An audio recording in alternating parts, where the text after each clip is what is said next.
Hello les gars, juste avant que la vidéo commence, je voulais faire un petit disclaimer. Déjà, je suis chez ma mamounette, il y en a qui vont reconnaître. Là, on va commencer le repas. Et je vous souhaite à tous un joyeux Noël. Et aussi, je pense à tous ceux qui n'aiment pas Noël et tout. Pour qui c'est déprimant Noël. La conclusion, c'est juste que du coup, c'est une vidéo qui est pas comme d'habitude. J'avais envie un peu de tester un nouveau concept. Alors, j'espère de tout cœur que ça va vous plaire. Enfin, attendez-vous à rien comme ça, vous allez pas être déçus, tu vois. Je vous laisse avec la vidéo de la première histoire racontée de cette chaîne YouTube.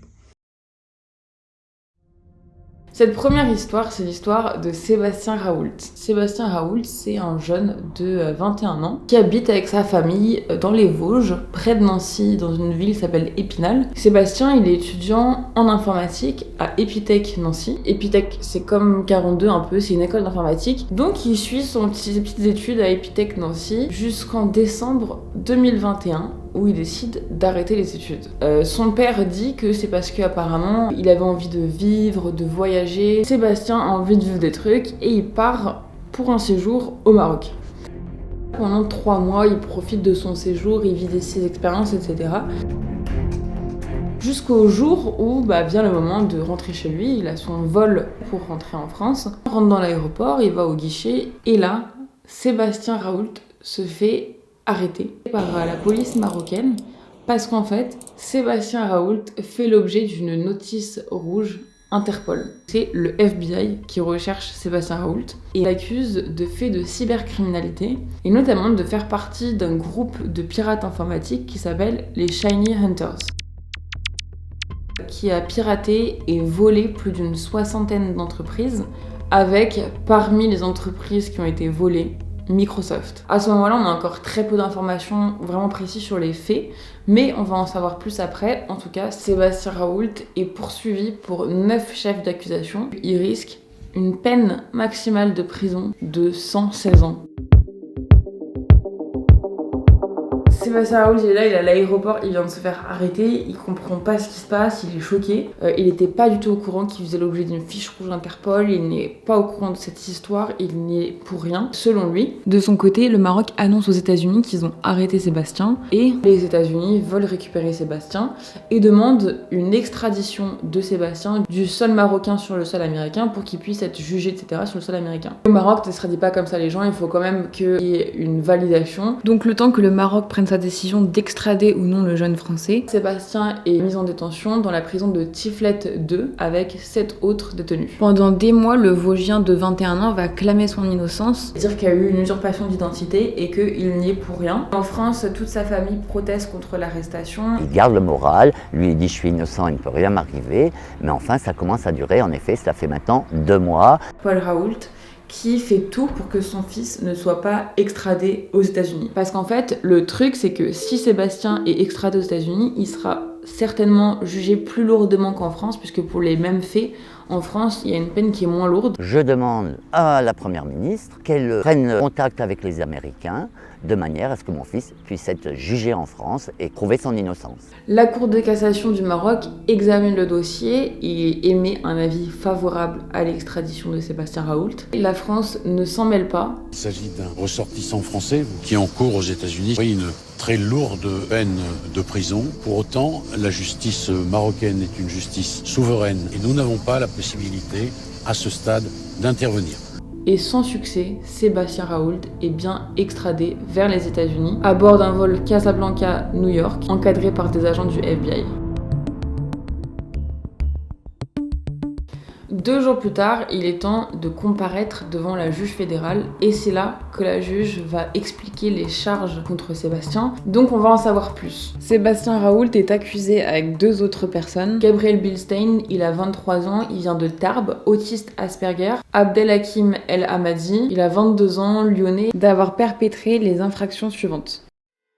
Piratage d'ordinateurs d'entités commerciales, accès aux infrastructures cloud d'entreprise, Et en parlant d'infrastructure cloud, aujourd'hui je vais vous parler d'une entreprise que je trouve vraiment intéressante et qui sponsorise cette vidéo, ça s'appelle Infomaniac. Concrètement, en fait, Infomaniac, il propose des alternatives aux GAFAM. C'est pas Google et pourtant, tu vois, il propose gratuitement un cloud collaboratif, c'est pas Google Drive mais c'est K-Drive, une messagerie sécurisée, genre une adresse mail différente de Gmail, une solution de vidéoconférence, pas Google Meet mais K-Meet, et enfin leur offre la plus connue, Swiss Transfer, c'est comme WeTransfer mais en mieux. Donc ils proposent plein de services comme les GAFAM, sauf que là, toutes les infrastructures, les solutions logicielles, les emplois, tout est en Suisse. Et quand on voit genre la concentration des données personnelles toujours dans les mêmes entreprises américaines, je me dis c'est cool quand même d'avoir une entreprise indépendante qui propose les mêmes services mais en Europe. Et qui en plus de ça ne revend pas nos données. Et ils peuvent proposer ces offres complètement gratuites et sans publicité parce qu'ils ont aussi des solutions payantes. Alors je me suis dit que sur le papier c'était trop cool. Mais est-ce que vraiment c'est de bonne qualité? Est-ce que les services ils sont vraiment bien? Donc j'ai testé leur service de vidéoconférence, le transfert de fichiers et le stockage collaboratif. Et franchement, je trouve que l'interface est facile à utiliser et les outils sont bien construits. Et j'aime bien le fait qu'ils soient complètement souverains. Et leur identité est assez atypique en Europe. Bref les gars, je vous invite à tester en vrai par vous-même un de leurs services gratuits, genre comme K-Drive.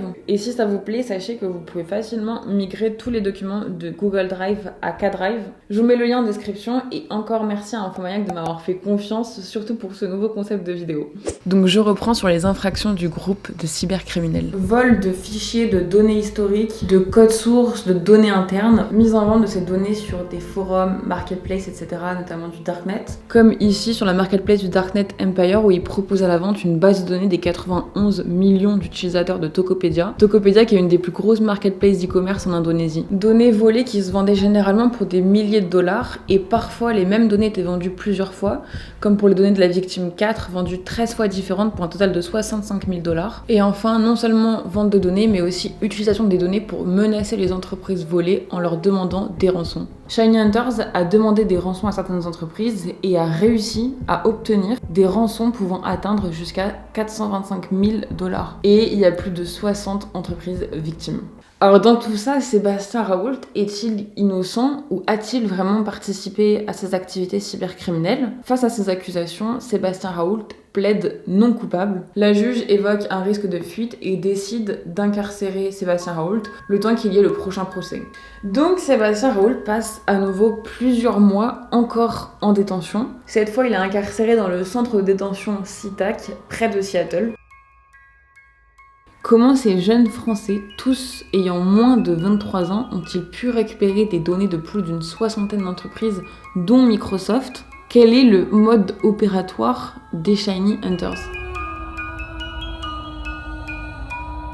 Au cours de plusieurs mois, le groupe a ciblé des entreprises dans le cadre d'une campagne de phishing sophistiquée. Les Shiny Hunters ont enregistré des domaines auprès de services d'hébergement, domaines conçus pour usurper le domaine réel de fournisseurs de services légitimes. Parmi ces fournisseurs, la plateforme américaine d'hébergement de code, donc c'est GitHub, fournisseurs américains de services de cloud, donc ils ont sûrement fait des noms de domaine qui ressemblent à AWS ou Microsoft Azure. Les Shiny Hunters ont envoyé par courriel des mails de phishing destinés à récupérer les identifiants, ciblant notamment le personnel DevOps et développeurs des entreprises, ont donc accédé à des comptes GitHub et à des systèmes d'information internes, ont volé manuellement toutes les données accessibles à partir du compte compromis. Ensuite, les acteurs malveillants ont examiné les données volées pour détecter l'existence d'identifiants de comptes supplémentaires qui pourraient les aider à accéder davantage au réseau de l'entreprise qui a été volée, à leur stockage cloud ou à l'un de leurs fournisseurs de services tiers. Ont tenu des comptes sur différentes places de marché telles que Red Forum ou Empire Market, ont utilisé l'accès au réseau pour parfois défigurer et vandaliser directement le site web d'entreprise en vue de promouvoir la notoriété des Shiny Hunters et authentifier aussi les données qui ont été piratées,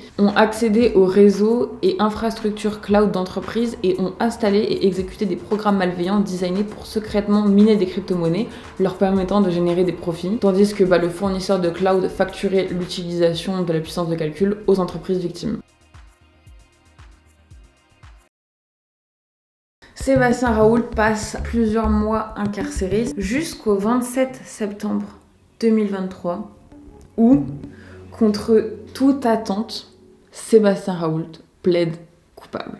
pour 2 chefs d'accusation, usurpation d'identité aggravée et fraude électronique, et admet avoir développé une part substantielle des sites de phishing qui ont permis de récupérer certains comptes, à partir desquels les infractions ont été commises. Donc Sébastien Raoult aurait bien fait partie des Shiny Hunters. La décision finale sur sa peine va être prise le 16 janvier 2024, date de son prochain procès. En tout cas, les jeunes Français ont volé des millions de dossiers clients et causé des pertes aux entreprises à hauteur de 6 millions de dollars.